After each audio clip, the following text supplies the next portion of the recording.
अस्सलाम वालेकुम नाज़रीन और सामाईन, मैं हूं आपका होस्ट शमशेर मुनीर।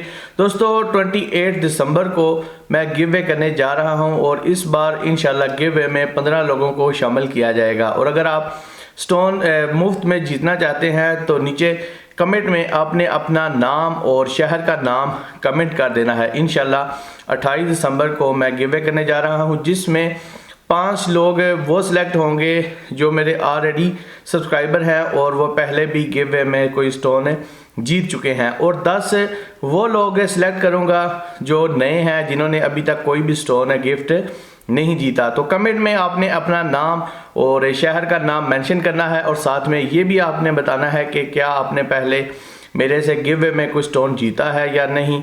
तो नीचे कमेंट में अपना नाम और शहर का नाम कमेंट कर दें। तो इंशाल्लाह 28 दिसंबर को मैं अनाउंस करूंगा कि किस किस बंदे का नाम गिव वे के लिए सिलेक्ट हुआ है। So guys, thanks for watching. अल्लाह हाफिज़।